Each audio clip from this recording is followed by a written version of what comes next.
Bonjour à toutes et à tous. Bienvenue pour cette conférence sur la lutte contre toutes les formes de racisme, contre l'antisémitisme et contre l'islamophobie.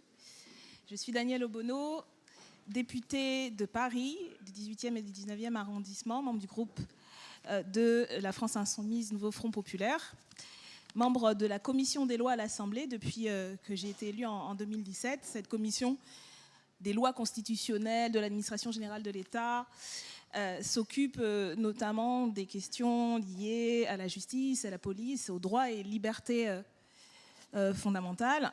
Et donc c'est dans ce cadre-là que nous menons la bataille parlementaire sur les questions d'égalité des droits et donc de lutte anti-raciste. Je suis par ailleurs aussi depuis de nombreuses années une militante de divers mouvements antiracistes. Je vais vous présenter les intervenants et intervenantes qui nous font l'honneur d'être aujourd'hui parmi nous et vont vous parler de leurs travaux, de leurs recherches, de leur engagement politique sur cette question. Vous avez, je pense, pour un certain nombre d'entre vous, déjà participé à des conférences et des débats et vous connaissez un peu le format. On va avoir une introduction, on va pouvoir avoir un échange. Je vous propose, en fait, pour peut-être faciliter et essayer d'avoir le plus d'interventions, qu'on vous fasse passer des petits papiers. Si vous avez des questions qui peuvent être écrites et qui pourraient être remontées aux intervenants et intervenantes lors de leur débat, y compris ça vous permettra de retenir des points de leurs interventions sur lesquels vous voulez peut-être des précisions ou des compléments. On va vous les faire passer et ça permettra du coup d'avoir le plus d'interventions possibles, écrites et à l'oral, puisqu'on aura un peu moins de temps pour l'échange avec la salle. Donc avant de laisser la parole à nos intervenants et intervenants, je voudrais tout d'abord, au nom de notre mouvement, et je pense que ce sera un sentiment partagé, adresser le soutien et la solidarité de la France Insoumise à la communauté juive de Montpellier, qui a fait l'objet ce matin d'une attaque antisémite contre une synagogue. Et à travers cette communauté juive de Montpellier, c'est bien sûr toutes les personnes de confession et de culture juive qui sont visées par ces actes que nous dénonçons, que nous condamnons et que nous combattons avec la plus grande fermeté.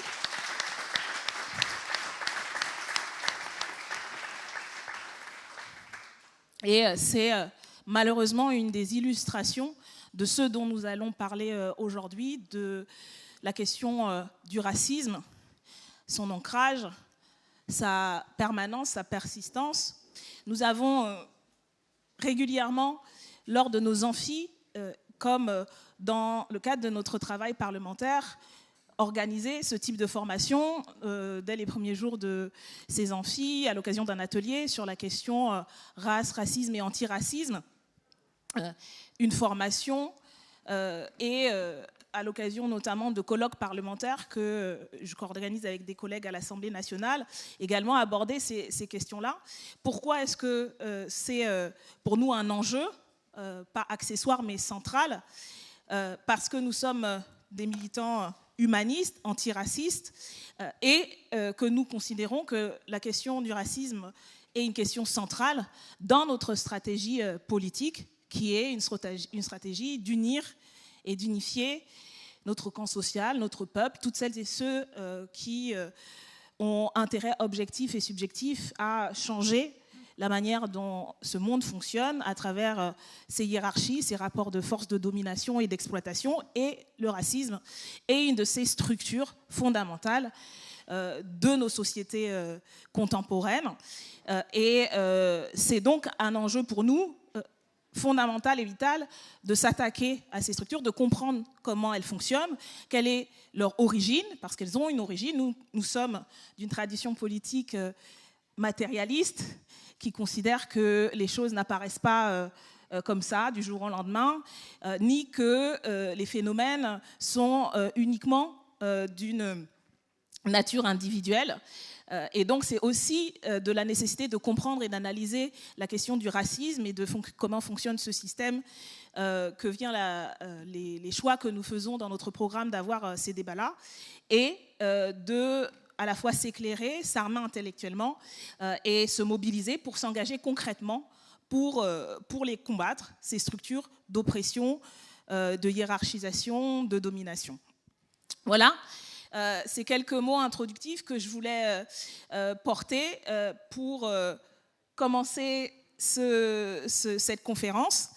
Et donc je remercie à nouveau les intervenants et intervenantes qui ont accepté de participer à cette conférence. Je vais commencer par donner la parole à Aurélia Michel, qui est une historienne, maître de conférences en histoire des Amériques à l'Université de Paris Diderot, chercheur au Centre d'études en sciences sociales sur les mondes africains, spécialiste de l'histoire de l'esclavage notamment. C'est à cette occasion aussi que nous l'avions invité précédemment dans un colloque parlementaire sur ce sujet. Je vous invite à aller voir sur YouTube, parmi de nombreuses autres interventions sur ces sujets, celle d'Aurélia Michel, et nous appuyons énormément, notamment dans les cursus de formation de la France insoumise, sur un de ses récents ouvrages qui s'appelle « Un monde en nègre et en blanc, l'histoire de l'esclavage et de ses persistances contemporaines ». Je laisse donc la parole à Aurélia Michel.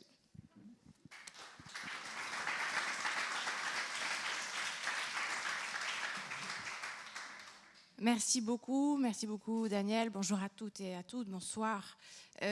Donc voilà, je me donne la tâche, disons en quelques minutes, de donner quelques éléments de cadrage en tant qu'historienne, avec une approche, disons, historique de ces questions de race et en particulier sur des questions de vocabulaire, puisqu'on sort d'une séquence un petit peu douloureuse quand même, où voilà, les accusations d'antisémitisme, etc., de racisme ont été extrêmement...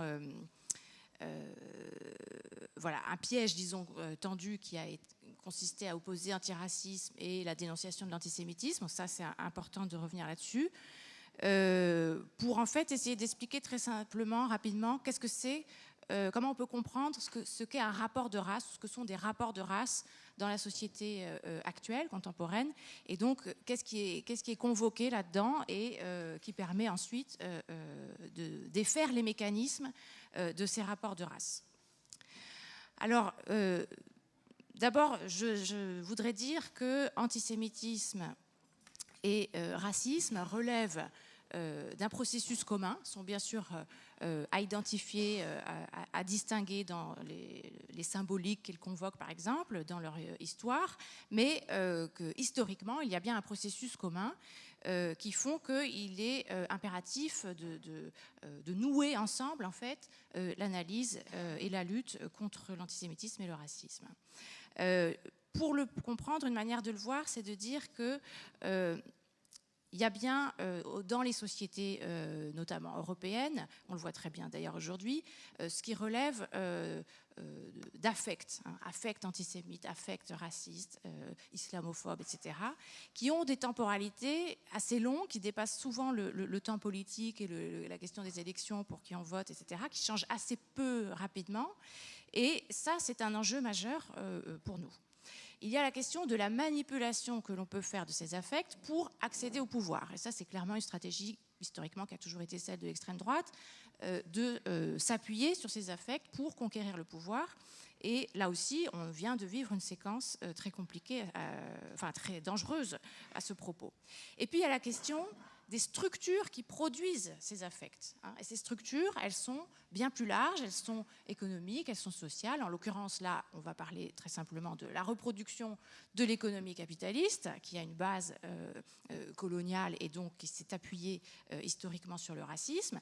Et de pouvoir distinguer ces trois niveaux, c'est important pour discuter aussi de la modalité des luttes.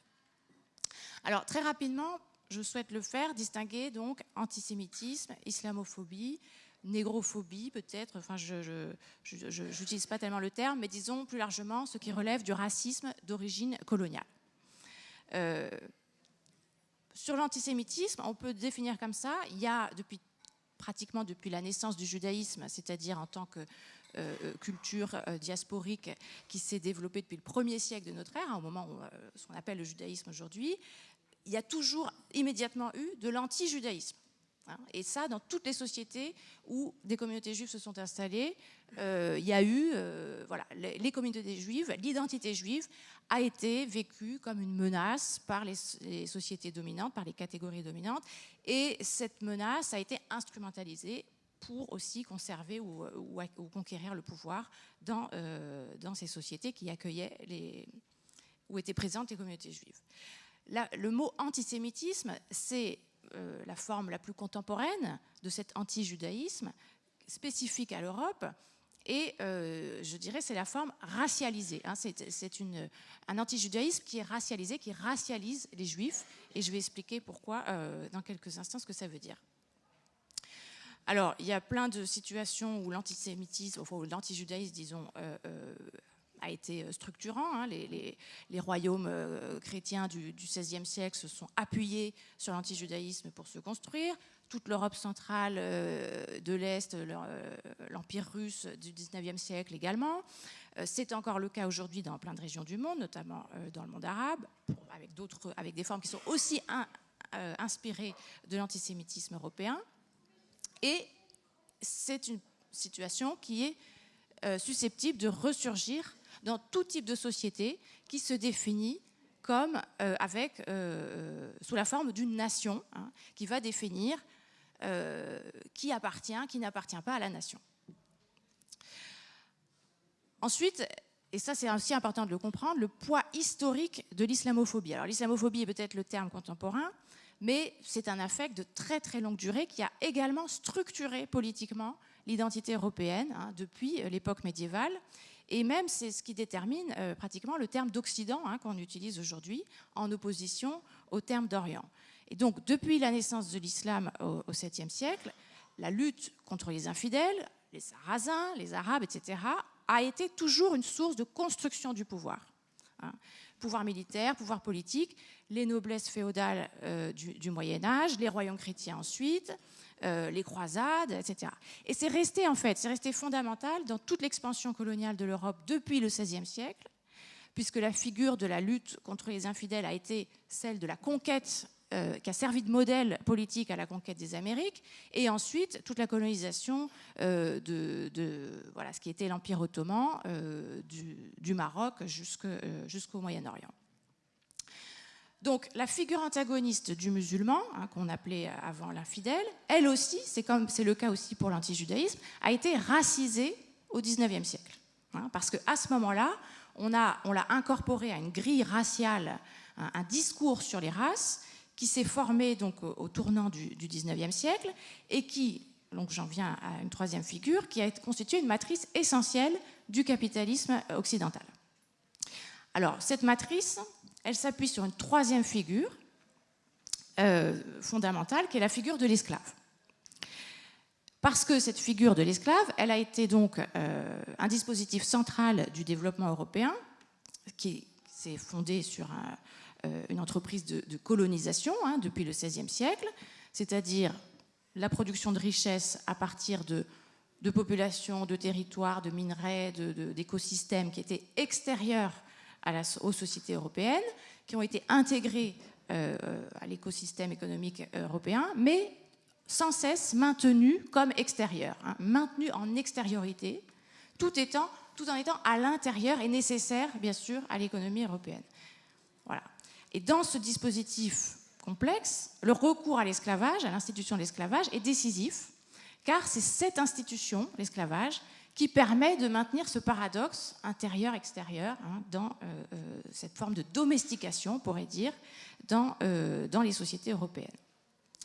Alors, elle a été tellement centrale, et je ne vais pas revenir sur tout le poids économique du commerce colonial, des productions de plantations, etc., tout au long des 3 siècles du développement occidental, mais c'est évident que sa centralité explique qu'elle ait laissé un des principaux stigmates dont on peut dire à partir du 19e ratio, notamment du fait que les esclaves qui étaient au cœur de cette production coloniale étaient achetés en Afrique, utilisés dans les plantations en divers endroits du monde, notamment en Amérique.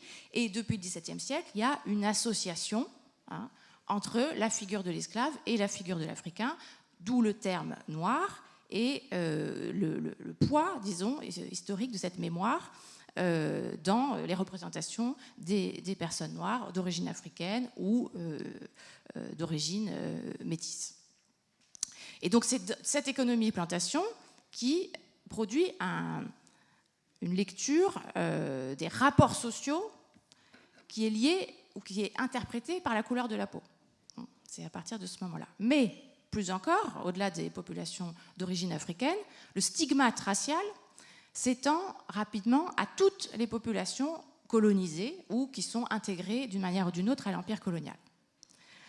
Alors, c'est ça que je voudrais définir pour finir, c'est-à-dire, au fond, qu'est-ce qui se joue dans cet héritage de l'esclavage dans les relations de travail, social, y compris affectives, c'est-à-dire comment on peut définir le rapport de race. Rapport de race qui, bien sûr, il faut l'entendre comme un rapport social. Ça n'est qu'un rapport social. On est d'accord là-dessus. Alors, pour ça, il faut comprendre ce qu'est la condition esclave. La condition esclave, dans tous les systèmes esclavagistes, pas simplement celui de l'Europe, ça consiste à extraire un individu de la société. À l'extraire symboliquement, c'est-à-dire qu'au fond, il est détaché de tout lien social, de tout rapport social au sein de la société. Il est arraché à sa propre société s'il est, par exemple, capturé, et son statut, sa condition fait qu'il est impossible d'intégrer une autre société, quelle qu'elle soit. Donc il est sans lien social, en fait. Et c'est cette condition qui rend possible l'exploitation de son activité, l'aliénation de son activité. Puisqu'en fait, ces activités sont disponibles, elles ne sont pas engagées avec sa société d'origine. Alors, il y a deux conséquences fondamentale à cette condition. La première, c'est de pouvoir exploiter donc, notamment son travail, mais encore bien d'autres choses. Et une autre conséquence, dont on va voir tout à l'heure que les conséquences sont très actuelles, c'est que du fait d'être extrait de la société, la personne de l'esclave n'est pas protégée par la société. Elle n'est pas concernée par tous les interdits, par exemple, qui régissent une société. Dans tous les cas, il y aura des interdits qui vont concerner la répression de l'agressivité ou des pulsions sexuelles, qui sont en gros les deux grands domaines dans toute société qui sont régulés. Or, dans les sociétés esclavagistes, l'esclave n'est pas concerné. C'est-à-dire qu'il peut être l'objet d'une pulsion agressive, d'une pulsion sexuelle, d'une agression, d'une violence, sans que ce soit réprimé par les règles de la société. Et ça, c'est fondamental. Aucune répression donc, ne va être la conséquence de ces violences ou de ces agressions. Et plus largement, il n'y a aucun recours, aucun tiers, aucun représentant de la société qui n'intervient pour réguler ces violences et protéger la personne ou le corps de l'esclave. Et donc, cette condition fait que la personne de l'esclave est vulnérable à ces pulsions, il est exposé en permanence à ces pulsions. Donc, ça, c'est la figure de l'esclave, qui est bien, vous l'avez compris, extrême. Et cette figure de l'esclave, elle va peu à peu disparaître, puisque l'esclavage est aboli progressivement depuis la fin du XVIIIe siècle, très progressivement, on est d'accord, mais quand même, il reste quelque chose, il y a la persistance donc, de cette figure qui permet de comprendre ce qui se passe dans les rapports de race. Donc, un rapport de race, si on a cette historique en tête, cette figure de la condition de l'esclave, c'est un rapport où les protagonistes, dans une relation sociale, sont soumis, sont obligés, ne peuvent échapper au fait de se positionner les uns vis-à-vis des autres ou l'un vis-à-vis de l'autre en termes de race. C'est-à-dire, lequel des deux voilà, va être plus ou moins exposé à la violence, c'est-à-dire non protégé par la société d'une violence possible. Il y a toujours, dans un rapport racial, quelqu'un qui est plus protégé que l'autre, dont la vie compte plus que celle de l'autre. Donc c'est une situation inégale qui permet la domination de l'un sur l'autre, hein, par la simple menace voilà, de l'existence, voilà, sans même qu'il soit obligé de recourir à la violence ou de proférer une violence. Il y a la potentialité, hein, d'une violence qui ne sera pas punie, hein, qui ne sera pas réprimée. Et cette simple situation, de fait, suscite très souvent des actes de violence, hein, des manifestations de la violence. Puisque d'abord parce que c'est permis, et il y a d'une certaine manière quelque chose d'irrésistible, puisque quelque chose qui est normalement interdit va être permis dans ces conditions. Et encore parce que, pour aussi des gens qui se... Enfin, la manifestation de cette violence, si on exerce une violence, c'est la preuve d'une position raciale favorable, hein, supérieure. C'est-à-dire que sur le plan racial, on est au-dessus de cet autre interlocuteur ou autre individu. On s'assure de sa place par la perpétration d'un acte violent. Il faut aussi comprendre que le fait que des pulsions qui sont normalement interdites soient dans ce cas-là autorisées, c'est une source de stress, y compris pour celui qui serait du coup en mesure de produire ces violences. Il peut être tenté de les exercer ou stressé par cela parce qu'elles sont permises. Alors évidemment, pour celui ou celle qui est menacé dans ce rapport, c'est aussi une source de stress qui est souvent rapidement intériorisée et qui peut susciter des réactions très différentes comme l'extrême prudence ou l'agressivité ou la soumission ou le renfermement sur soi ou la déviance, etc.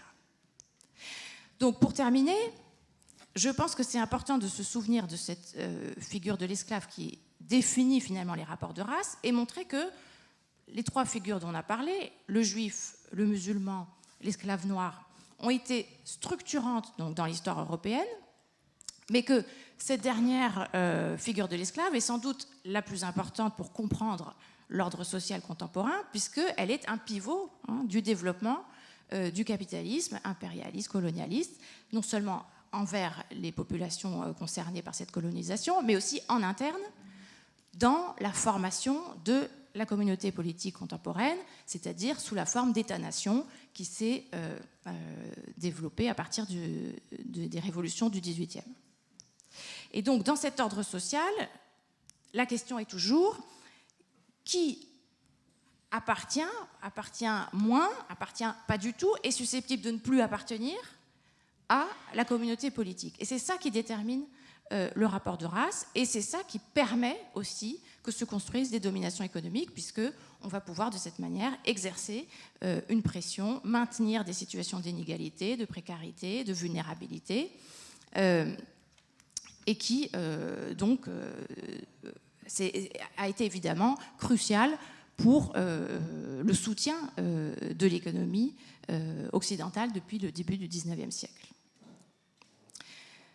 Voilà, alors on est donc là au cœur de l'ordre social.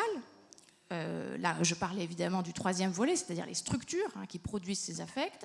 Et je pense que c'est important de comprendre l'ampleur du rôle de ces affects dans la reproduction du système et aussi de comprendre ce qui est convoqué symboliquement dans les relations sociales qui sont traversées par la race et le racisme.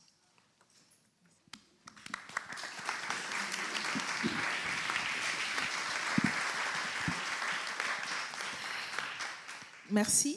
Alors, je rappelle que vous pouvez faire un signe pour obtenir les petits papiers si vous avez des questions pour la suite du débat. Et je vais maintenant donner la parole à Yacine Benietou, qui est secrétaire national de Red Jeunes et qui va nous parler notamment des mobilisations dans lesquelles ils s'investissent contre le contrôle aux faciès et les violences policières.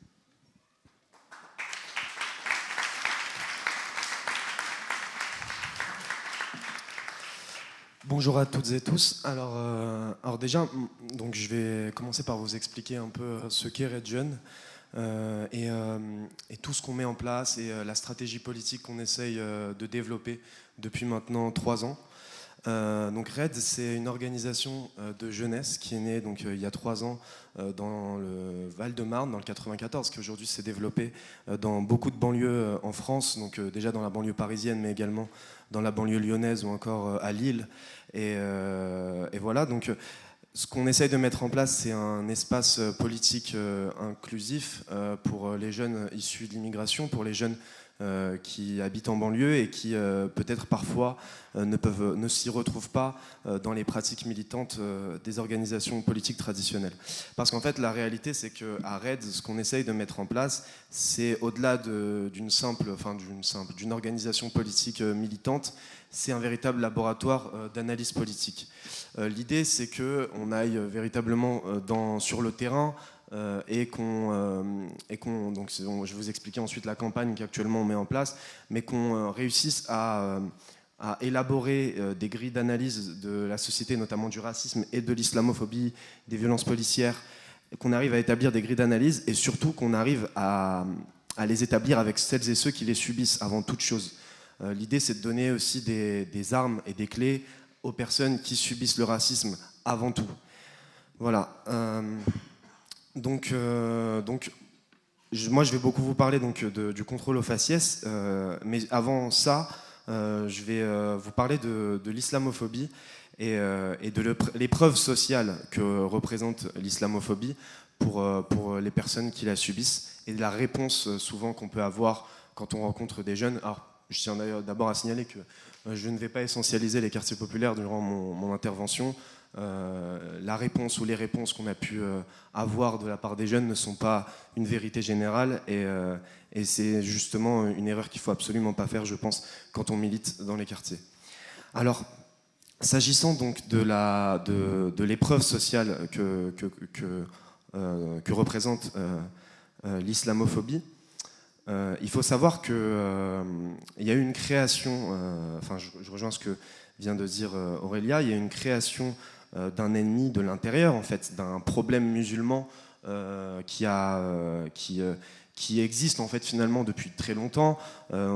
Déjà durant l'époque coloniale, les inégalités l'islamophobie finalement représentait les inégalités de traitement qui étaient subies par les musulmans au sein de l'empire colonial, et ça se rattachait à une idéologie de conquête destinée à maintenir la domination française sur les populations colonisées.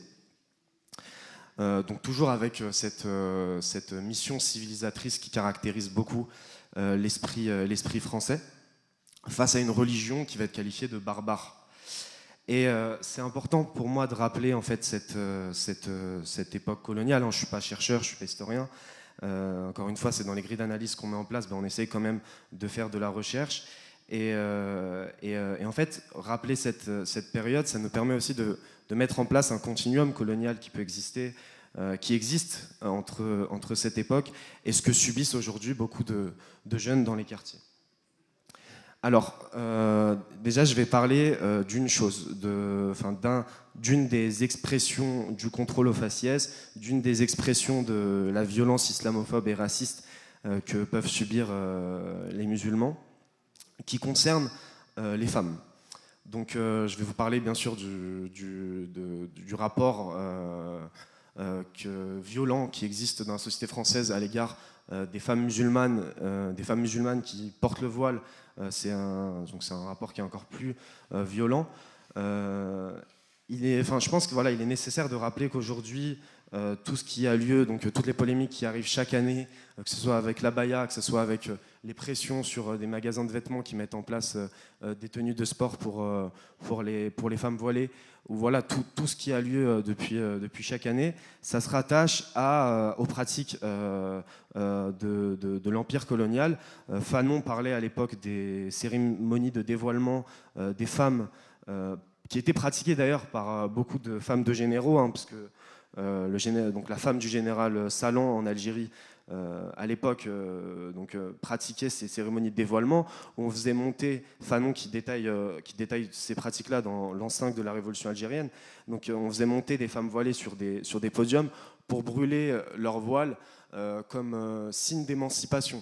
Et c'est ça qui est fondamental, c'est qu'en fait, il y a vraiment cette vision civilisatrice, cette vision de domination cette vision d'une religion barbare, et on émancipe la femme parfois contre son gré, quitte à l'humilier finalement, parce que la femme en fait n'est pas capable de réfléchir par elle-même sur ce qui est le mieux pour elle. Donc la mission civilisatrice française se met en place, et on réfléchit et on émancipe les femmes de la présupposée domination de la part des hommes de leur communauté. Donc voilà, donc on a beaucoup d'expressions de cette violence, de cette création vraiment d'un corps intérieur ennemi que sont les femmes musulmanes. On l'a eu même encore récemment avec une image qui était très frappante, je pense que vous vous rappelez, de la maman qui avait été humiliée parce qu'elle accompagnait son fils au conseil régional de Franche-Comté. Je crois que c'était Julien Audoul à l'époque qui avait mis la polémique justement pour que la femme sorte, et on voyait à ce moment-là les pleurs de son enfant. Et en fait, je trouve justement que cet exemple il est très parlant, parce qu'à ce moment-là, on a un geste citoyen qui est d'accompagner son enfant dans une sortie scolaire, dans un conseil régional. Et à ce moment-là, c'est là qu'on voit en fait l'exclusion sociale la plus prononcée, l'exclusion du corps en fait national, comme vient de le dire Aurélia. La femme, à ce moment-là, cette maman ne faisait plus partie et représentait un ennemi de l'intérieur. L'homme musulman, ça va être différent. Ça va être un homme qui est violent, agressif, sauvage. Et historiquement, on a eu un moment, je pense, qui était très important dans cette construction du problème de l'homme musulman comme étant agressif et sauvage. Et c'est, je pense, dans les années 80, donc en 1982, quand on a les grèves ouvrières avec des licenciements massifs dans l'industrie automobile. On a à ce moment-là des diffusions qui sont faites de prières collectives pour justement déshumaniser profondément, je pense, les hommes qui à ce moment-là font grève, et mettre de côté leurs revendications salariales, parce que c'est principalement ça, des revendications salariales, des revendications de liberté syndicale. Et on a à ce moment-là vraiment l'islamophobie qui se met en marche, le problème musulman qui est créé, qui revient, surtout, et ce qui est très intéressant, c'est aussi de rappeler qu'à ce moment-là, les personnes qui sont les dirigeants politiques qui parlent justement du problème musulman, c'est M. Mauroy et M. Defer, donc un moment où c'était les socialistes qui étaient au pouvoir, et voilà, je tenais à le rappeler juste pour rappeler que il est toujours nécessaire de ne pas penser que notre camp politique est prémuni face aux questions de racisme, parce que au moment où justement des grèves avaient lieu pour revendiquer finalement des droits et ce que certains appellent la lutte des classes, et finalement on a invisibilisé ces gens en rappelant leur religion avant toute chose. Donc voilà, alors là c'était un petit rappel.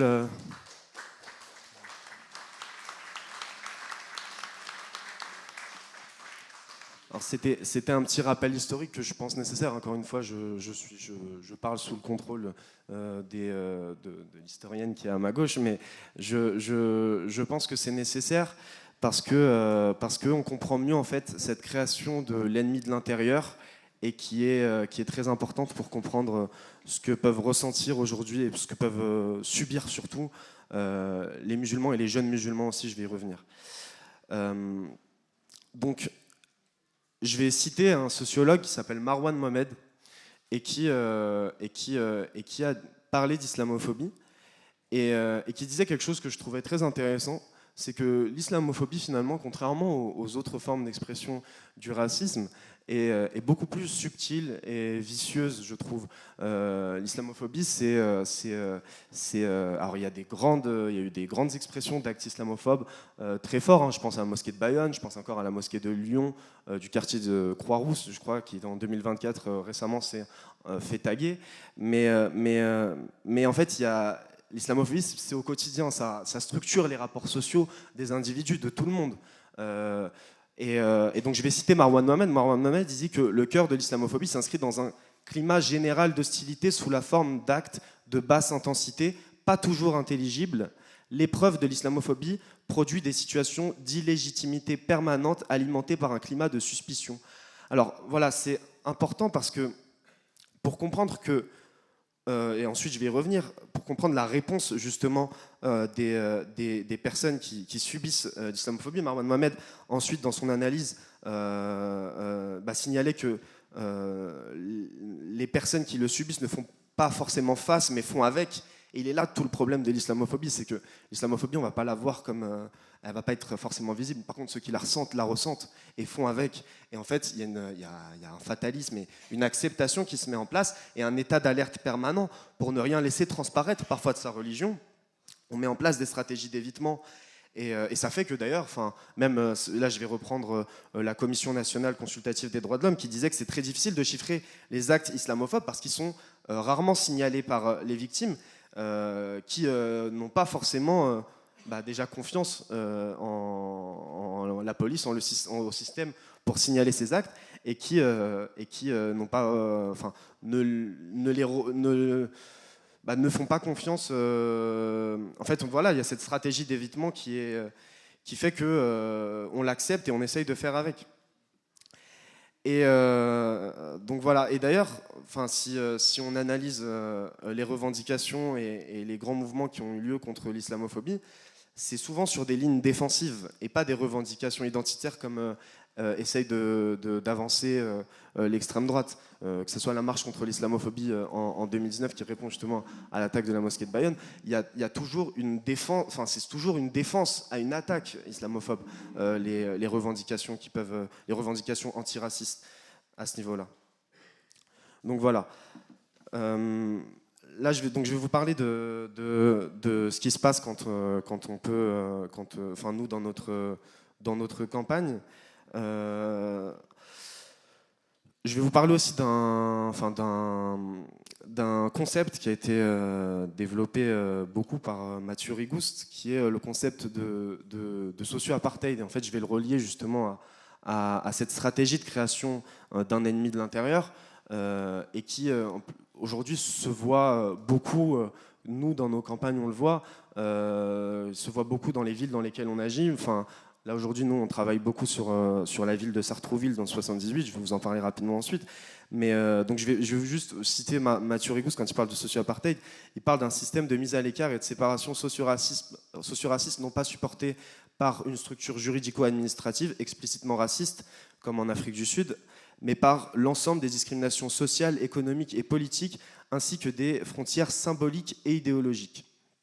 Alors, encore une fois, ce concept, il permet de comprendre que le racisme est présent sans qu'on en ait l'impression et qu'il existe des barrières que ceux qui ne subissent pas le racisme ne peuvent pas comprendre et ne peuvent pas chercher finalement à retirer, puisque pour eux, tout va bien. Et voilà. Et ensuite, donc cette stratégie de socio-apartheid mise en place par le pouvoir, on a toute une rhétorique mise en place pour justement justifier ce socio-apartheid, pour justifier qu'on va enfermer des gens dans des quartiers. On a toute une rhétorique. On a la construction de zones qu'on va appeler les zones, la rhétorique utilisée, des zones criminogènes dites sensibles, qui ont permis justement, donc là je vais aussi faire un rappel historique, qui ont permis de mettre en place beaucoup de mesures qui sont liberticides, que ce soit la loi de sécurité quotidienne de Jospin en 2001, qui a permis un programme d'intensification des contrôles de classes populaires avec des possibilités de fouilles par la police, qui a autorisé la police municipale à intervenir dans les cages d'escalier. Voilà, donc je suis remonté très loin parce qu'en fait c'est tout le long des années 2000. En 2004, on a la loi de Sarkozy qui interdit de rester dans les cages d'escalier. On a vraiment toute une politique qui a été mise en place justement pour contrôler les jeunes et les mettre à l'écart, et on a justifié ça par le fait que c'était des zones criminogènes sensibles. Et ensuite, on a mis aussi en place une politique de la ville qui visait à les exclure. Donc voilà, pour ne pas citer le plan Borloo, la rénovation urbaine qui vise à démolir des logements sociaux pour reconstruire de l'accès à la propriété privée et repousser les gens issus de l'immigration, issus des classes populaires encore plus loin. Voilà.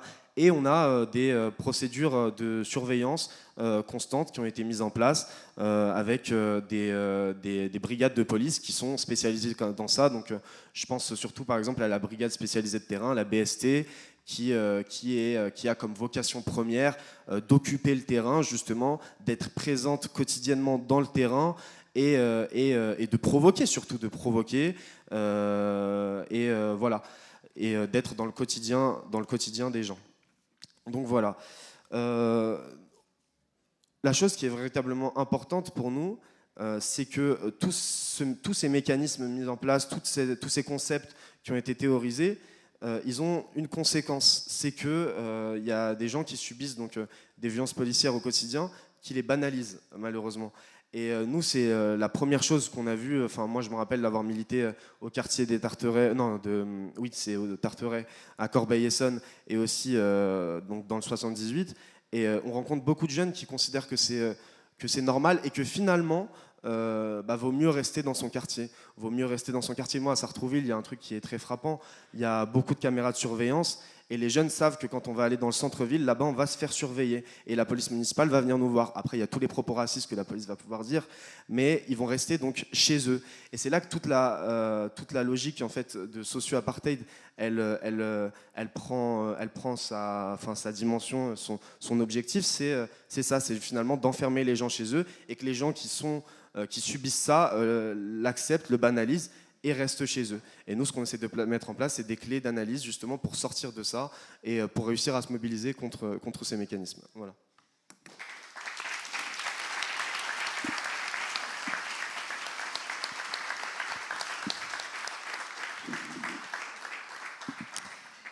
Merci. Et maintenant, je vais donner la parole à Élie Dupré, membre du collectif juif décolonial Tzedek.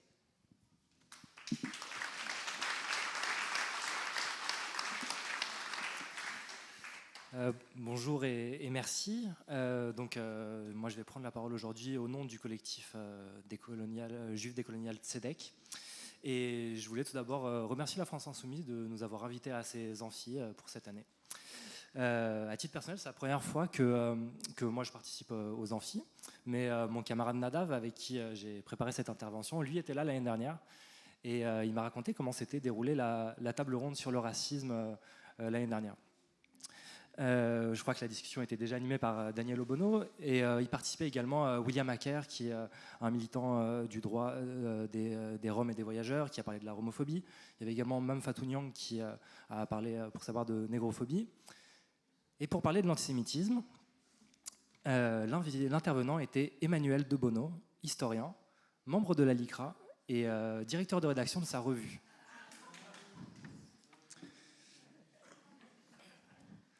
Je vois qu'une partie du public a déjà compris où je voulais en venir.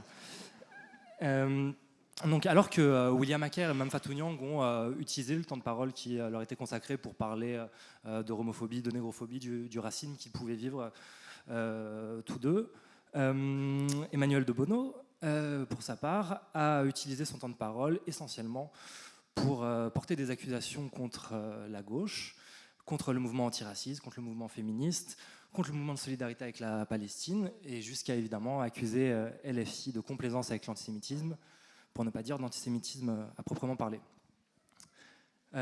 Si je commence par parler de cette table ronde, c'est évidemment pas pour accuser la France Insoumise de ne pas avoir su trouver un intervenant plus intéressant sur la question de l'antisémitisme, mais parce que pour moi, c'est assez représentatif d'un état sinistré de la pensée de l'antisémitisme en France.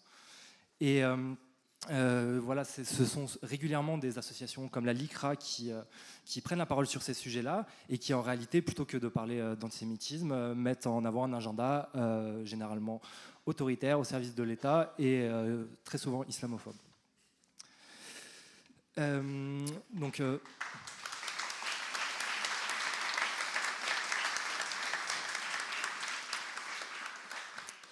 Donc nous, à Tzedek, on n'est pas les premiers à essayer de porter une parole juive différente ou une parole sur l'antisémitisme qui soit différente de la LICRA. Il y a On a été précédé par nos camarades de l'UJFP, notamment, de l'Union juive française pour la paix, et le média décolonial Parole d'honneur aussi, qui sont nos camarades et qui, eux aussi...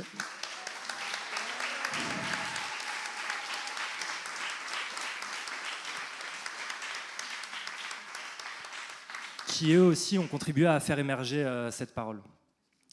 Donc je vais rapidement commencer par présenter nos spécificités dans la parole qu'on peut porter sur l'antisémitisme.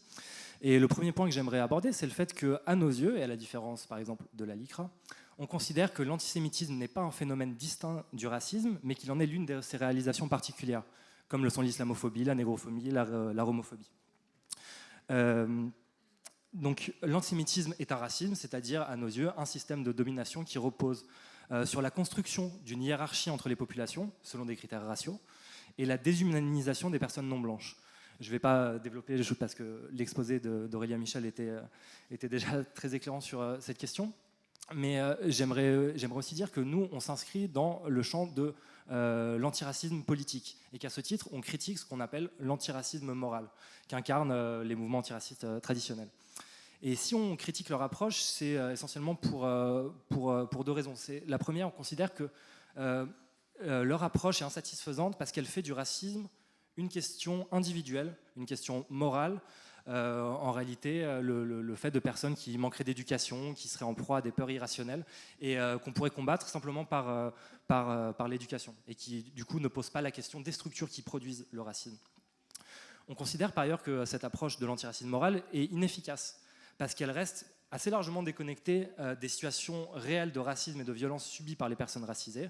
Je pense évidemment à la question des violences policières qu'évoquait Yacine Benyetto à l'instant, mais également les humiliations scolaires, ou encore les injonctions faites à telle ou telle communauté à gommer tel ou tel trait cultuel ou culturel. Et là, évidemment, je pense à la loi de 2004 interdisant le port du voile à l'école, ou plus récemment à la circulaire interdisant le port de l'abaya. À nos yeux, la manière dont l'antisémitisme a été constitué comme un objet distinct du racisme en France est révélatrice d'un phénomène plus large que nous on désigne sous le terme de philosémitisme. Alors c'est une notion qui est souvent mal comprise, qui fait peur, donc je pense que ça peut être utile que de revenir tranquillement sur ce que nous on entend par là et qui est beaucoup moins sulfureux que ce que certains pourraient penser. Nous, ce qu'on entend par philosémitisme, c'est une forme d'altérisation des juifs qui est inverse de l'antisémitisme traditionnel. Donc, alors que l'antisémitisme crée une figure du juif menaçante, dangereuse, le philosémitisme crée une figure du juif aimable, modèle, qui est compatible avec les valeurs de la blanchité. Là, je pense que c'est important d'insister sur le fait que pour nous, le philosémitisme est une forme de l'antisémitisme.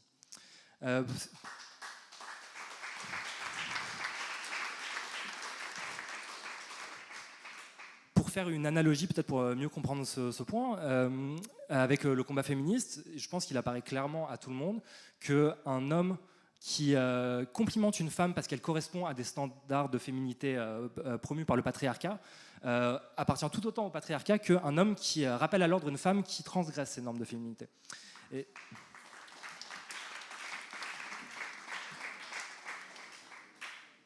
par ailleurs, la constitution de minorités modèles conformes aux valeurs de l'ordre racial ne concerne pas uniquement les juifs. Il y a par exemple les personnes asiatiques sont souvent louées pour leur abnégation, leur discrétion, leur sens du travail. Tout ça aussi relève d'une forme de racisme, y compris quand ça prend la forme de traits positifs comme c'est le cas ici. Un cas qui me semble intéressant à considérer pour comprendre ce qu'a pu être les politiques philo-sémites de la France, c'est le cas du décret Crémieux. Donc, je pense que beaucoup d'entre vous, un certain nombre d'entre vous connaissent peut-être le décret Crémieux, mais je vais quand même le rappeler rapidement. Donc, en 1870, la France a déjà colonisé l'Algérie et la France décide d'accorder la nationalité française aux Juifs algériens, alors même que les Algériens musulmans, eux, sont maintenus sous le régime de l'indigénat. Cette manière de séparer les Juifs des sociétés auxquelles ils appartiennent et de les favoriser en leur accordant la nationalité française, ce qui a pu contribuer à les exposer à une forme de ressentiment, c'est pour nous une caractéristique essentielle de ce qu'est le philosémitisme. Alors on considère que si ce type d'approche de la question juive a pu être ponctuelle dans la France d'avant la Seconde Guerre mondiale, elle est depuis devenue majoritaire. Cette attitude philosémite a un double effet. C'est d'une part, elle sépare les juifs des autres minorités opprimées par l'ordre racial, et elle les arrache aux solidarités qui devraient normalement naître entre ces différentes minorités. De l'autre, un autre aspect important du philosémitisme, c'est que ça permet à l'État et aux forces qui historiquement avaient été productrices et porteuses de l'antisémitisme de s'absoudre, de se refaire une virginité en se posant comme des défenseurs ou des protecteurs des juifs. Nous, c'est comme ça qu'on analyse l'utilisation assez fréquente ces dernières années de l'idée d'une civilisation judéo-chrétienne. Alors même que c'est la chrétienté qui a, pendant des siècles, persécuté les juifs, qui les a racisés à partir du XVe siècle, en Espagne notamment, et qui au final les a génocidés. Les juifs se retrouvent à travers cette idée de civilisation judéo-chrétienne ralliés à l'Occident, et on sait dans quel but, c'est pour faire front à un extérieur menaçant qui est évidemment le monde musulman. Cette approche me semble également pertinente pour penser le rapport et l'attitude de l'Occident vis-à-vis d'Israël. De toute évidence, le soutien des puissances occidentales à la création de l'État d'Israël peut s'expliquer par la volonté de ces puissances d'expier leur culpabilité à travers la participation au génocide des Juifs. D'expier leur culpabilité, évidemment, au détriment des Palestiniens. De même, alors même que les Juifs, en tant que culture diasporique, avaient pu constituer une espèce de singularité qui posait problème ou qui mettait en échec le modèle uniformisant de l'État-nation, la création de l'État d'Israël a fait des Juifs les défenseurs d'un État-nation, et d'un État-nation qui, dans son essence même, si j'ose dire, porte l'idée d'une suprématie juive sur la région à travers la constitution d'un système d'apartheid, dans un premier temps avec le nettoyage ethnique de la Palestine en 1948 avec la Nakba, et aujourd'hui qui va jusqu'au génocide des Palestiniens à Gaza.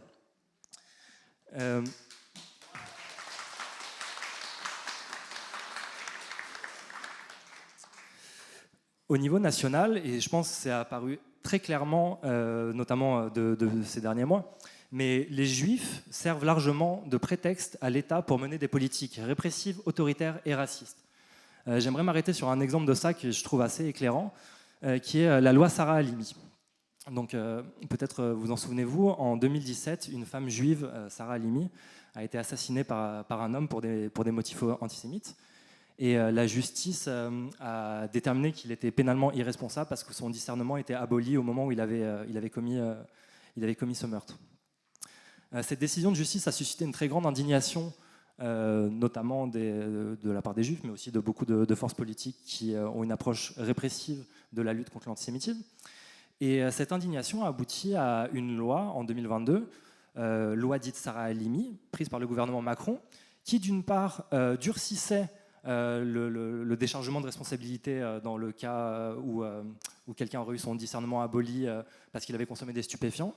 Mais cette loi comportait également un second volet qui était notamment de créer un délit spécifique de violence contre les agents de la sécurité intérieure et qui durcissait les sanctions en cas de refus d'obtempérer.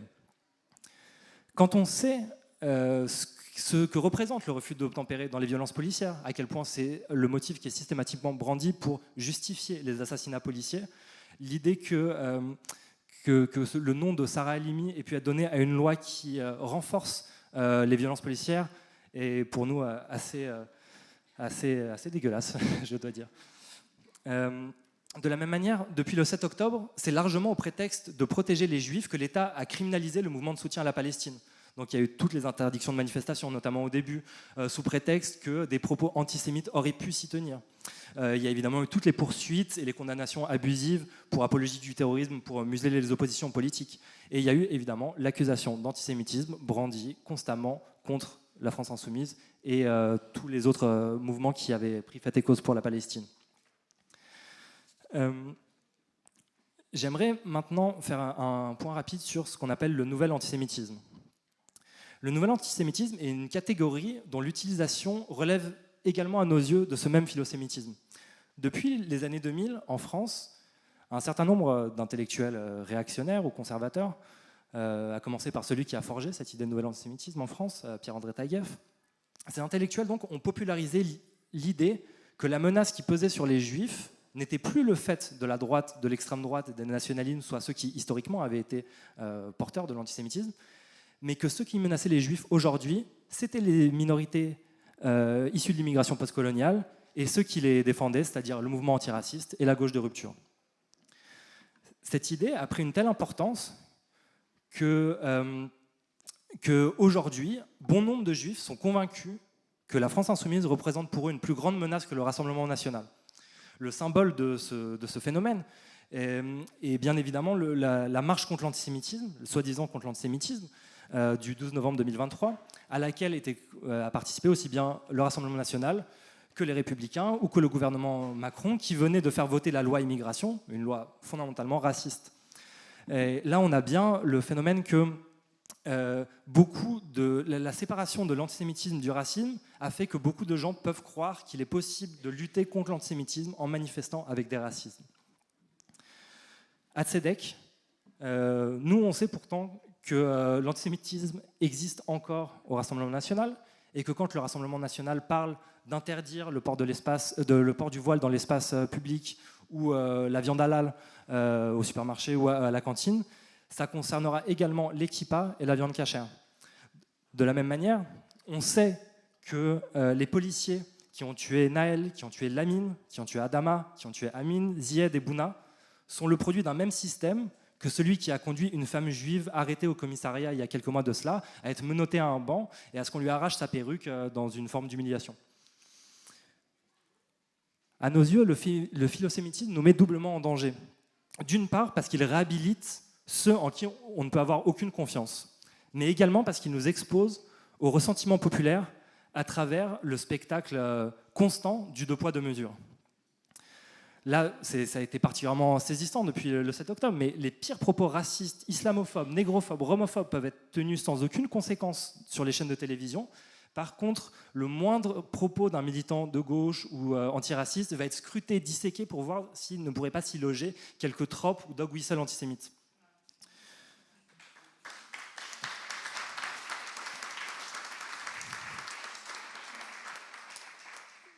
De même, le fait que soit martelé constamment qu'être antisioniste, c'est être antisémite, assimile les juifs au sionisme et donc nous met en danger. Parce que si des crimes sont commis au nom du sionisme en Palestine, comme c'est le cas actuellement, où un génocide a lieu, des personnes qui ne seraient pas suffisamment politisées peuvent être amenées à penser que le sionisme, c'est les juifs, et donc à se venger contre les juifs. C'est cette assimilation qui a conduit Mohamed Merah à assassiner 4 juifs, dont 3 enfants à Toulouse, en 2017, soi-disant pour venger les enfants palestiniens, et qui, semble-t-il, aujourd'hui a guidé le geste de celui qui a mis le feu à la synagogue de la Grande Motte. Dans cette perspective, à Tzedek, on assume la nécessité absolue de ne pas laisser le champ libre à ceux qui instrumentalisent les juifs et la lutte contre l'antisémitisme, et de tout faire pour lutter contre cette assimilation des juifs et au sionisme. C'est pourquoi, depuis un an que nous existons, on a essayé notamment de former un bloc juif dans les manifestations en soutien à la Palestine ou en soutien à la Kanaki, de former des alliances avec des organisations antifascistes, anti-impérialistes, ou encore on a créé une formation sur l'antisémitisme afin de ne pas laisser le champ libre à ceux qui en proposent d'autres.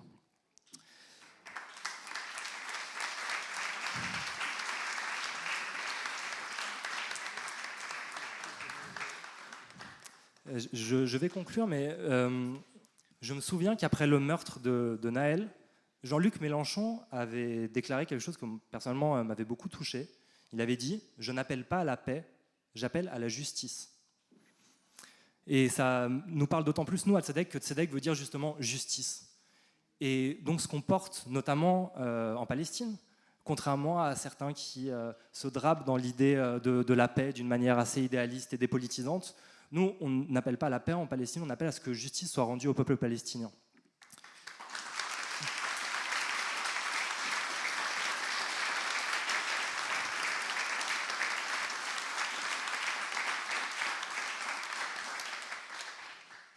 De la même manière, en France, en tant que juifs, en tant que personnes qui avons la mémoire des persécutions qu'on a subies, on ne peut pas accepter on ne peut pas considérer qu'on sera libre tant que nos frères et sœurs noirs, arabes, musulmans, roms, asiatiques, etc. seront en but au racisme d'État. Et pour nous, il faut construire cette solidarité.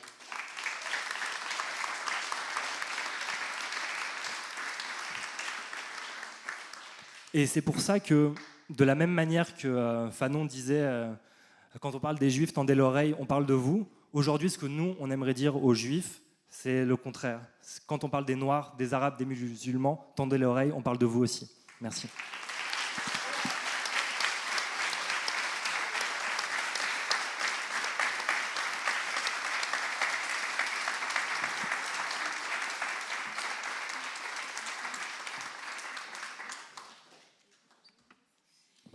Merci beaucoup, Élie, Yacine et Aurélie, pour ces interventions. Je pense qu'ils vont susciter beaucoup de réactions, de questions. Il y en a déjà un certain nombre qu'on a récupérées. Je vais en lire celles de manière générale, parce qu'il y a beaucoup de choses qui se rejoignent. Comme ça lancera aussi la discussion. Et ensuite, on fera passer un micro pour rajouter des interventions. Et puis par contre, si dans les questions qui sont posées là, il y a déjà ce que vous vouliez dire, voilà, il n'y a peut-être pas besoin de le répéter, ça permettra que d'autres points de vue puissent se faire entendre. Une petite incise, puisqu'il a été question du précédent débat que nous avions organisé l'année dernière, et qui était un débat très riche, et c'est pas la première fois qu'on le fait, comme je vous l'ai dit, c'est régulièrement, depuis le début des amphis de la France Insoumise, que nous organisons ces débats. Je vous ai expliqué pourquoi, parce que c'est une question stratégique pour nous.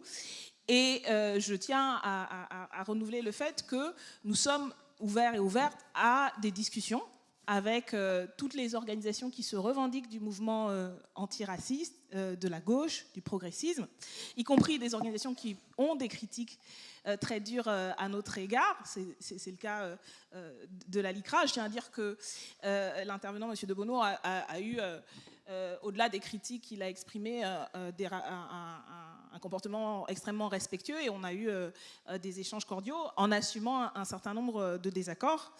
Mais ce qui est sûr, c'est que ce que nous n'acceptons pas, et je l'avais dit à ce moment-là, c'est que c'est l'insulte comme argument politique, et c'est bien trop souvent le cas quand on aborde ces sujets à notre égard. Et donc, voilà, pour nous, c'est la limite. Et nous n'acceptons pas non plus les expressions racistes, quelle que soit la forme de racisme. D'abord parce que c'est une insulte à ce que nous sommes politiquement, individuellement et collectivement, des militants antiracistes. Ça ne veut pas dire qu'en tant que militants antiracistes, nous considérons, comme sous toutes les autres formes d'expression, d'être indemnes de ce qui a été expliqué là, ce qui est le produit d'une histoire longue, de structure. Et c'est un travail que nous faisons dans notre organisation, comme sur l'ensemble des formes d'oppression qui existent dans notre société.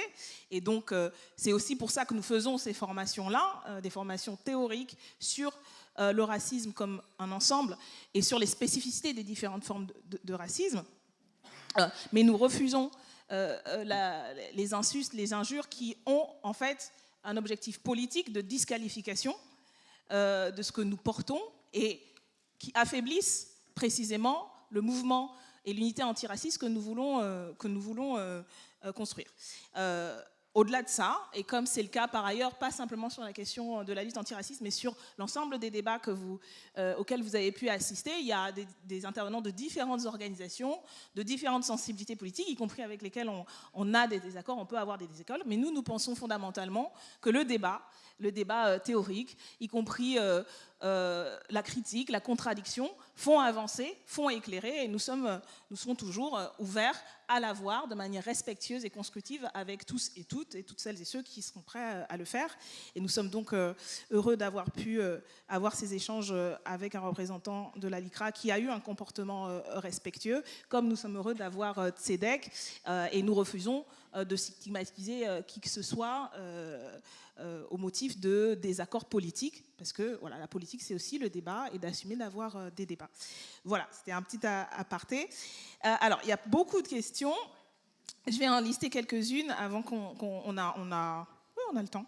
On a un bon quart d'heure pour les prises de parole et on laissera quand même un peu de temps à chacun et chacune pour répondre. Alors, je vais dire comme ça, j'ai essayé de les regrouper. Des questions similaires. D'abord, faut-il parler d'antisémitisme et de racisme? Faut-il les distinguer? Pourquoi distingue-t-on l'antisémitisme et les autres formes de racisme? Aujourd'hui, il y a un débat sur les termes islamophobie et musulmanophobie. Certains voudraient imposer le recours de... Ah, là, j'arrive pas à lire. Donc sur le terme de l'islamophobie, on va dire que c'est ça l'usage de ce terme et sa légitimité. Que pensez-vous de ce débat? Je pense que ça s'adresse un peu à tout le monde. Et du fait de vouloir imposer le mot musulmanophobie qui serait plus volontiers reconnu d'un point de vue légal par rapport à l'islamophobie. Je pense que c'est ça la question. Peut-être que si ce n'est pas très clair, les personnes qui l'ont posé préciseront. N'êtes-vous pas d'accord que les différents gouvernements nourrissent des formes de racisme? Le gouvernement Macron surfe sur l'opposition antisémitisme, antisionisme et l'opposition, j'imagine que c'est ça la question, voile, lutte contre le terrorisme et la radicalisation. Y a-t-il des études et des chiffres qui démontrent l'intensification de ces formes de racisme? Alors, une autre question, déconstruisons les termes. La race n'existe pas biologiquement, mais c'est une invention impérialiste. Un autre point sur la place de la culture noire dans l'histoire. Il faut déconstruire les fausses réalités de l'immigration. Est-elle utile pour combattre la suprématie blanche? Alors, une autre question de l'instrumentalisation de l'antisémitisme à des fins islamophobes. Quel lien dialectique entre antisémitisme et islamophobie? Comment rallier les populations des quartiers aux progressives, sachant qu'il est vu comme un geste colonial par les populations arabes et noires? Le progressisme, voilà, c'est ce qui est... Excusez-moi, c'est ce qui est... J'aurais souhaité que nous parlions du fichage S, véritable outil d'État pour museler les luttes qui mettent en péril l'ordre en cours. Et... suite à l'explosion devant la synagogue de la Grande Motte, le préfet de l'Hérault a immédiatement interdit le rassemblement pour la Palestine organisé par BDS, qui a lieu tous les samedis, créant un lien direct entre ces orgas non violentes et ces militants qui luttent contre le génocide. Peut-on considérer cela comme du racisme, de l'islamophobie? Comment expliquer ces deux poids, deux mesures en France? Est-ce que le droit de vote des résidents étrangers à toutes les élections pourrait être une solution pour défaire le racisme? Et que faire avec les camarades de Nogea qui disent des choses racistes, islamophobes, etc. Voilà. Il y a plein de choses. Je dis tout de suite, on n'aura pas ni le temps, je pense, de pouvoir répondre à tout, mais ça vous donne une idée, voilà, des questionnements qui existent. Et si par ailleurs, il y a des personnes qui vont prendre la parole maintenant, à qui je demande du coup d'essayer d'être synthétiques dans leurs interventions, peuvent donner des pistes aussi, tout en interpellant nos intervenants qui essaieront de donner des éléments de réponse. À vous la parole. Si on peut aussi alterner femmes, hommes et personnes non binaires aussi, ce serait bien. Okay. Merci. Je voulais préciser ma question concernant le terme islamophobie et musulmanophobie, puisque c'est un débat qu'on a eu notamment avec des journalistes, avec des personnes de la Macronie, qui veulent imposer la musulmanophobie, un terme qui n'est pas reconnu d'un point de vue international. On a eu quand même une journée de l'islamophobie au niveau international, donc là, ça nous mettrait encore dans une exception française, à savoir avec un terme qui serait et qui permettrait, en fait, selon eux, en utilisant ce terme, d'être traité et d'être donc jugé, en utilisant le terme musulmanophobie qui n'existe pas ailleurs. Donc, qu'est-ce que vous en pensez et comment on peut faire en sorte de... Et puis à quand on pourra utiliser le terme islamophobie en France pour pouvoir juger des actes islamophobes? Voilà.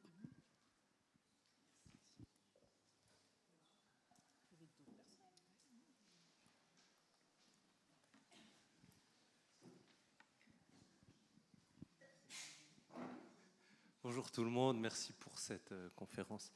Est-ce qu'il ne faudrait pas, justement, pour partir de la base, il ne faudrait pas déconstruire le sentiment de supériorité blanche / occidentale qui est intériorisée par la population.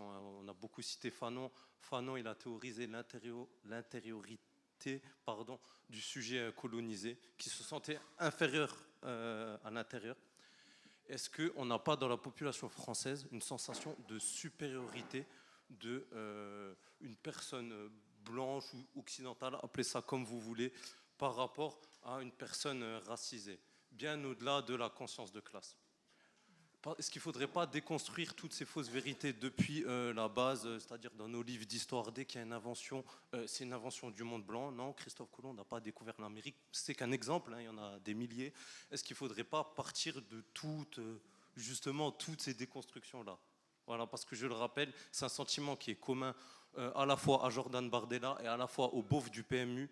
Et le beauf du PMU, il a une carte de vote et il permet des politiques racistes et des lois racistes qui mettent en danger les personnes racisées de ce pays. Je vous remercie.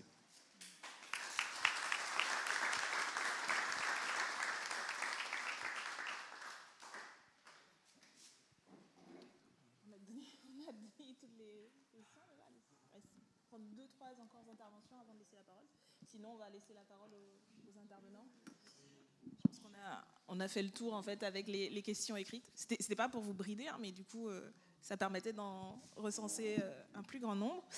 Alors, vous aviez aussi un certain nombre de questions. Voilà, allez-y pour répondre aux différentes interpellations. On peut faire, je sais pas, comme vous voulez. Allez-y.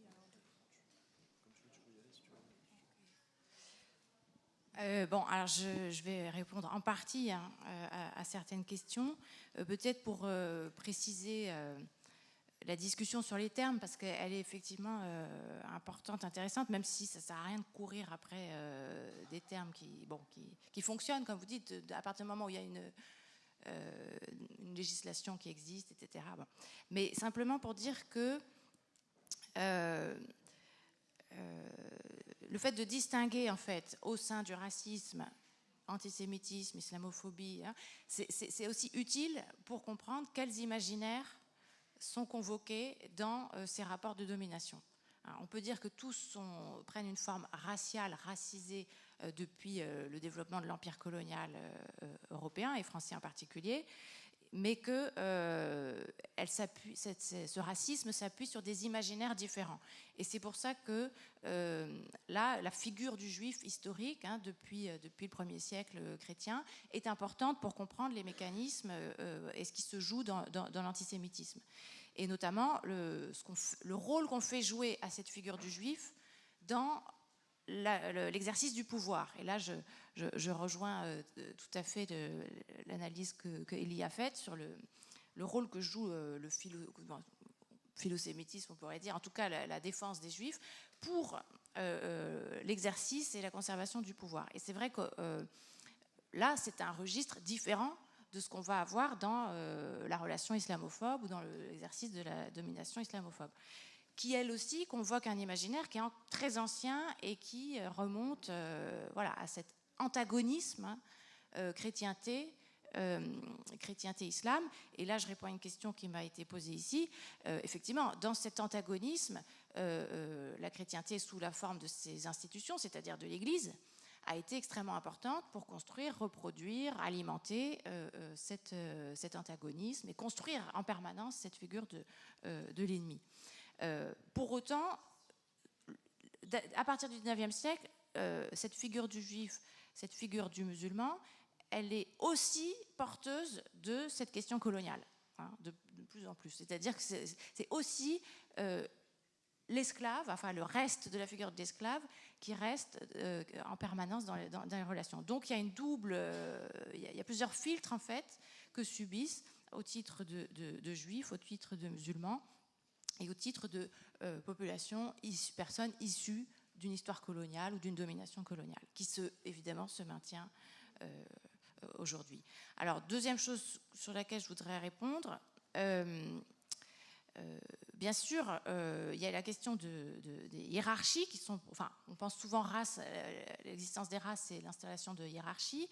Alors, ce que j'ai essayé de montrer, c'est que plutôt que de hiérarchie, c'est dans les rapports de race la possibilité de déshumaniser, hein, le potentiel de déshumanisation. Donc ce n'est pas quelque chose qui va donner une place aux uns et aux autres, hein, de supériorité ou dans une gradation du plus ou moins, mais qui peut à tout moment être utilisé par celui qui est le plus favorable dans ce rapport de race, hein, qui est le plus blanc possible en fait, hein, à tout moment peut être utilisé pour fragiliser la personne en face ou le groupe en face, et puis potentiellement le déshumaniser jusqu'à l'annihiler, enfin jusqu'à le détruire complètement. Donc c'est ça le rapport de race, plutôt que d'établir des hiérarchies du plus ou moins.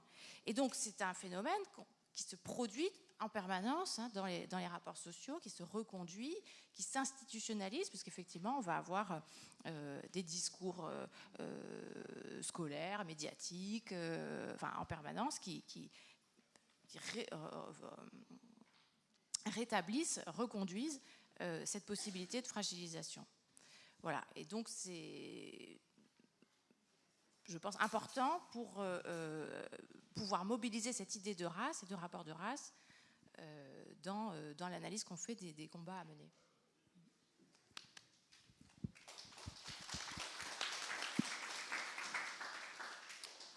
Moi, je vais répondre à 2 questions. Donc déjà la question que j'ai sur le papier et la question qui relevait, enfin qui parlait du progressisme et de la réponse des quartiers populaires face aux luttes progressistes, qui serait une réponse, je cite, de refus parce que ça serait ressenti comme un geste colonial.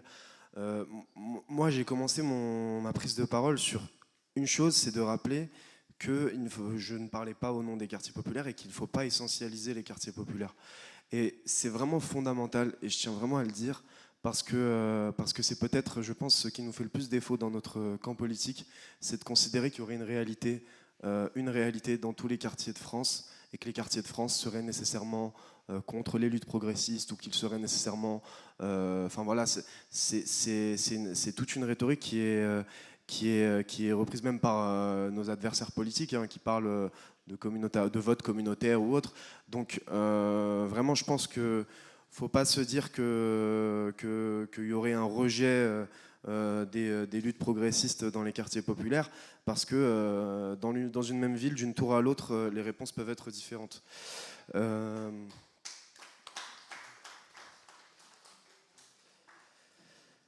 J'ai juste une question écrite par rapport à ma campagne législative. Alors c'est vrai, oui, je ne l'ai pas dit, j'ai été candidat pour la France Insoumise lors des élections législatives, donc dans la 5e circonscription des Yvelines, contre Yaël Braun-Pivet.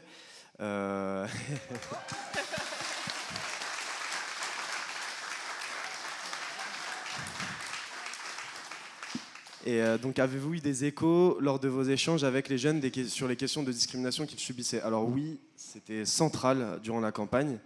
Ça m'a même valu un procès en communautarisme de Madame Braun-Pivet, mais c'est une fierté.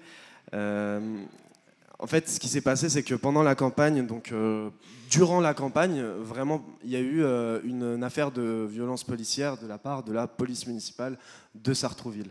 Et il y a une vidéo qui est sortie sur Twitter qui a fait beaucoup de vues. Donc on a rencontré les jeunes, on a discuté avec eux et on a travaillé avec eux tout au long de la campagne. Et ensuite, on a fait une vidéo, ils ont pu s'exprimer.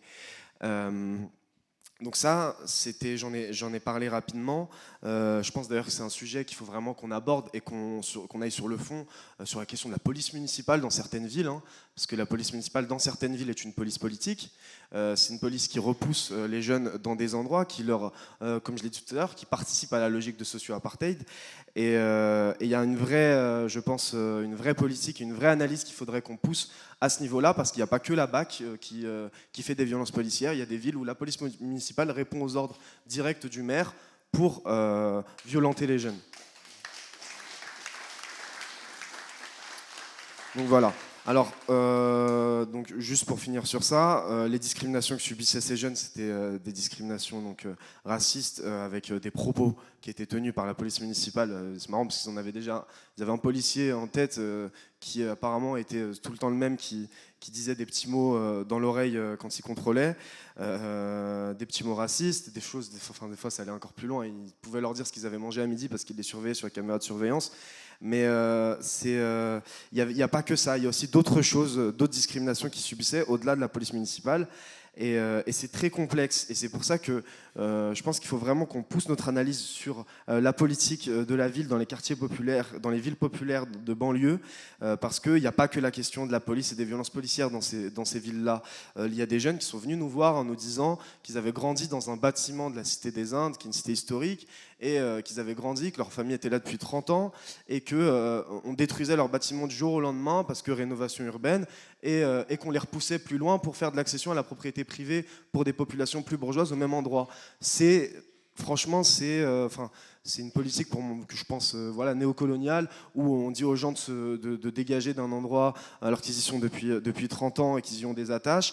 Et on voyait toute cette souffrance chez les jeunes qui nous disaient ça. Donc je pense vraiment qu'il va falloir qu'on travaille vraiment le fond sur notre projet, sur le projet politique à porter dans les villes de banlieue, parce que c'est très très très complexe et qu'il ne faut surtout pas essentialiser les quartiers populaires et les banlieues.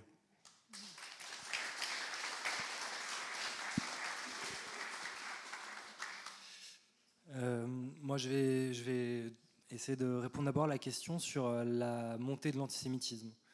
Est-ce qu'il y a aujourd'hui une montée de l'antisémitisme en France ? C'est une question qu'il est assez difficile de trancher, notamment parce que la fiabilité des chiffres qui sont utilisés pour recenser les actes antisémites peuvent sérieusement être mis en question. Je rappelle par exemple que je crois que c'était une députée macroniste qui avait déclaré que le tag sur lequel il y avait marqué « Fuck antisémitisme, Free Palestine » était un tag antisémite.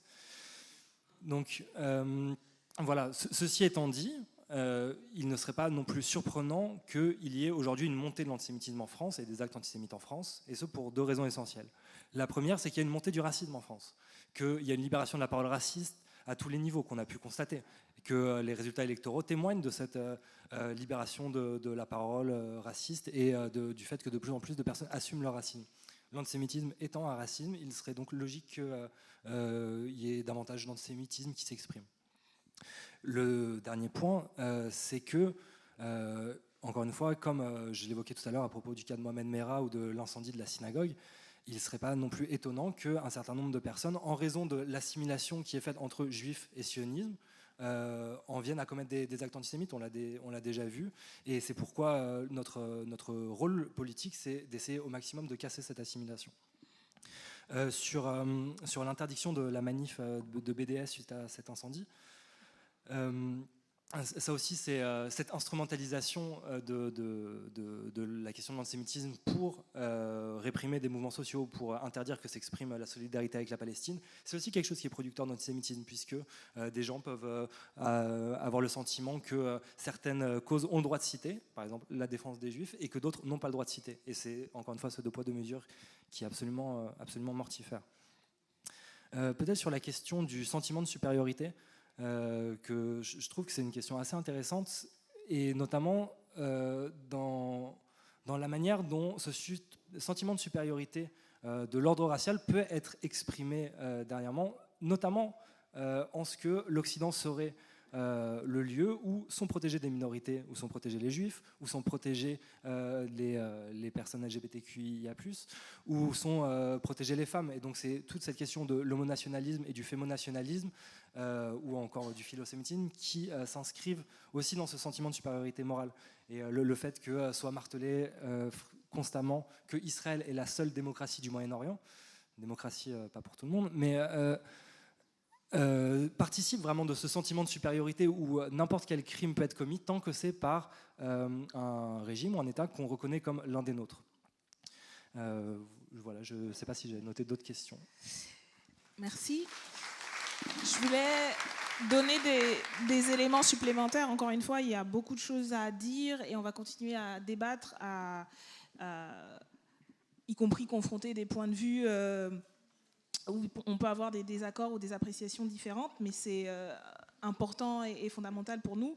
Sur la question des études et des chiffres sur l'intensification des formes de racisme, oui, ça existe. Il y a tous les ans le rapport de la CNCDH, la Commission nationale consultative des droits humains, qui est une instance autonome, indépendante et reconnue en fait par l'État pour ce travail-là, et qui donc recense à la fois ce qu'ils appellent l'indice de tolérance, donc des enquêtes qui sont menées sur les perceptions de la population majoritaire vis-à-vis d'un certain nombre de groupes, et les groupes qui sont distingués sont donc les personnes juives, les personnes musulmanes, les personnes de la communauté des gens du voyage, des Roms, voilà, en tout cas victimes de l'antiziganisme, les personnes asiatiques notamment.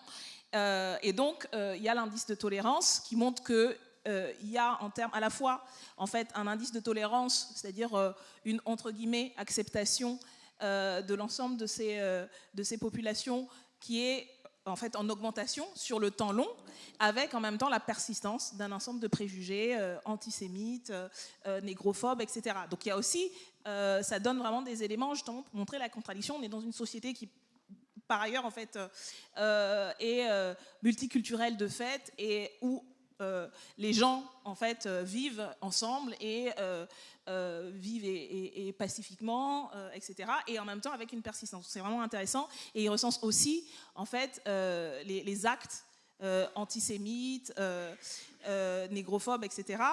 Avec ce qui peut être problématique dans le recensement, mais en fait c'est des éléments, et c'est quand même important, puisqu'un des éléments aussi qui est important, c'est notamment, y compris par ces institutions par rapport à la question des termes, ça a été une avancée majeure que, y compris la CNCDH, reconnaissent à travers le terme de l'islamophobie, en parlant d'actes islamophobes, donc dans le texte institutionnel, en s'appuyant sur des études internationales notamment, et, donc, et des recherches scientifiques pour caractériser de quoi on parle, et donc qui a un chapitre spécifique sur ce sujet, qui explique pourquoi ce terme est utilisé et a une légitimité à être utilisé. Et donc je pense qu'à partir du moment où à la fois les personnes concernées l'utilisent pour exprimer l'oppression qu'elles subissent, et que c'est appuyé par ailleurs aussi par des études à une échelle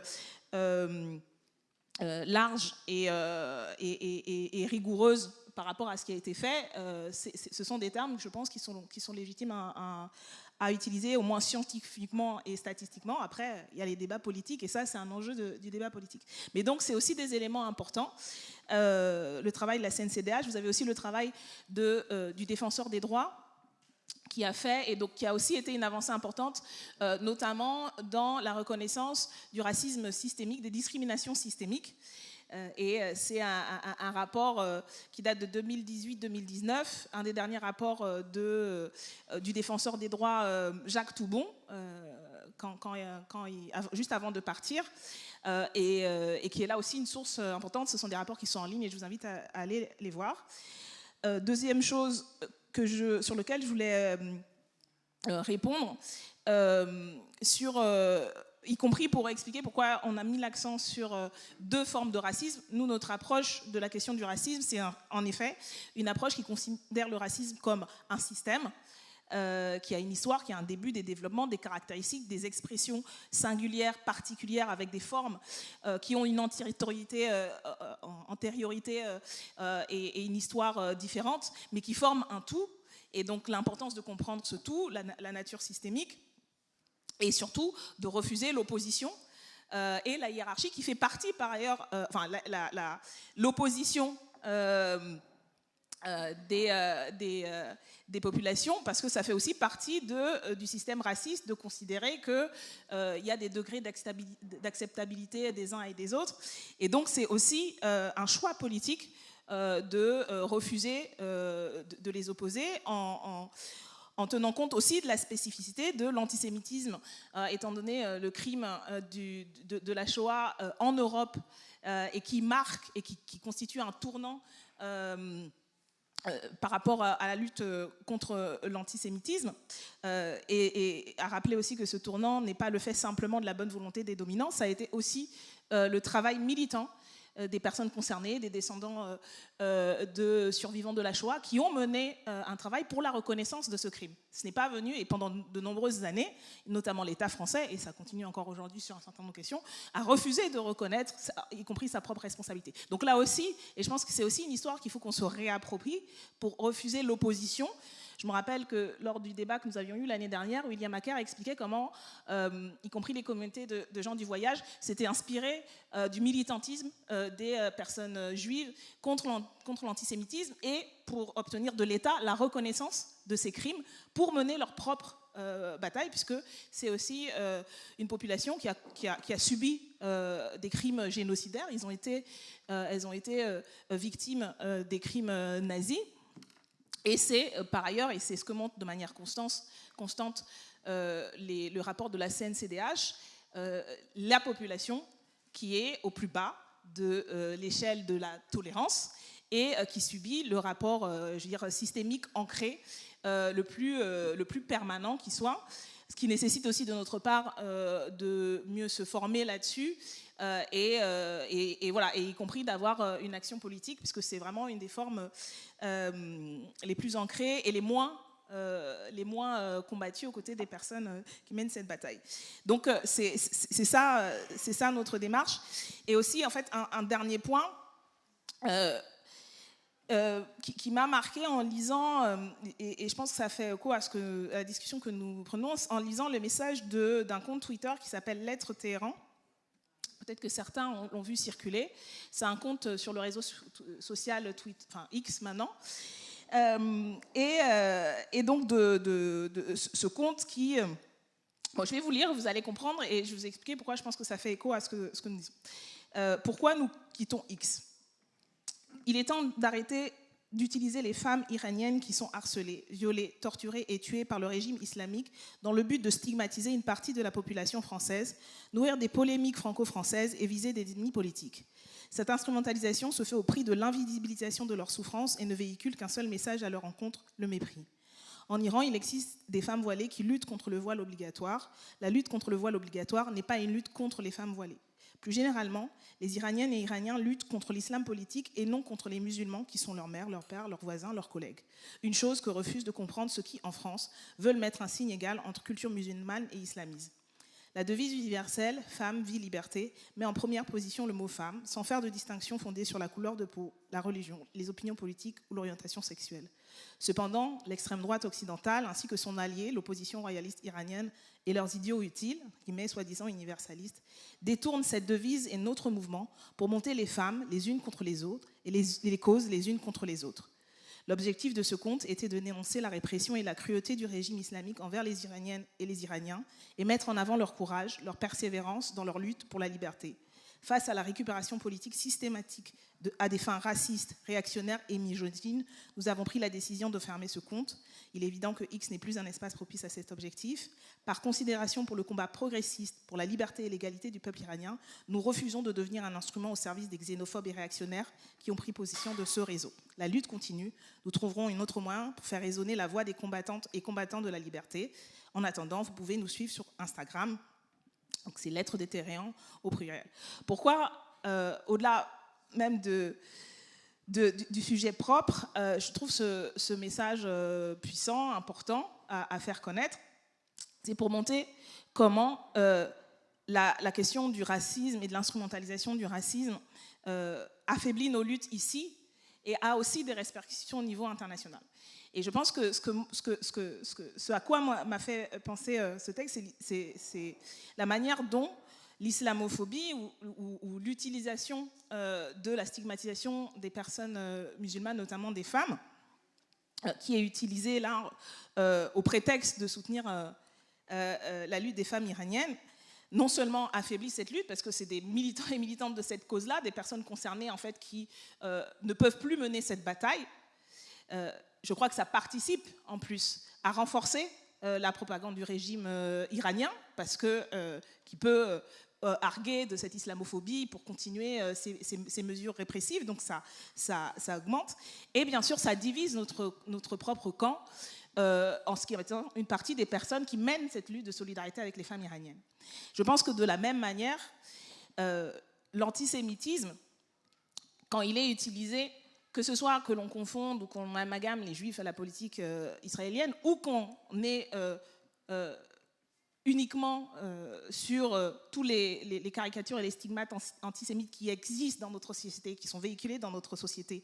Et quand c'est utilisé au prétexte de soutenir la cause du peuple palestinien, fait du mal à notre cause parce que ça attaque des juifs et juives en fonction de leur confession et de leur culture. Et ça crée de la violence, ça crée de la division, de l'instrumentalisation possible par l'État pour faire ce qui semble être le cas.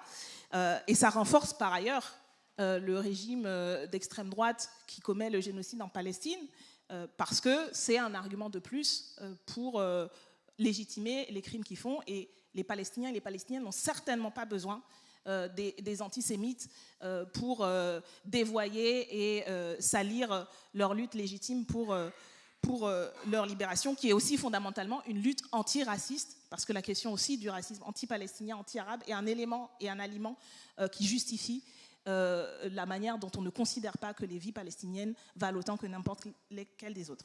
Ces deux exemples, pour moi, montrent comment nous sommes déterminés à ne faire aucune place, jamais, à quelques tentatives de division dans notre camp social, dans nos espaces politiques, qui utiliseraient une forme quelconque de racisme, l'islamophobie ou l'antisémitisme ou l'antiziganisme, parce que ça existe aussi, et parce qu'on sait que ce sont des outils qui traversent nos sociétés, qui traversent nos organisations, qui traversent nos communautés au sens large. Oui, il y a de la négrophobie parmi les personnes racisées, il y a de l'antiziganisme, il y a de l'antisémitisme, et notre combat est celui de l'opposition systématique et déterminée et la lutte acharnée contre toutes les formes de division qui visent à nous opposer les uns les autres quand nous avons intérêt, et que c'est notre enjeu fondamental politique à la France insoumise, de nous unir pour la libération à la fois individuelle et collective de toutes les formes d'oppression. Voilà, je voulais terminer là-dessus. Je suis désolée si on n'a pas donné d'éléments de réponse à tous. Je vous invite, si vous voulez continuer au sein de la France insoumise, à prendre contact avec l'équipe thématique antiraciste. Vous en avez les coordonnées sur la plateforme de la France insoumise à travers Action populaire, et à prendre contact avec les groupes d'action de la France insoumise qui mènent ces luttes, à vous investir dans toutes les luttes et les collectifs anti-racistes, et à continuer le combat, la tête haute, et à construire ensemble les solidarités qui nous permettront de mettre à bas le système raciste. Merci à tous et toutes, et à bientôt dans la lutte.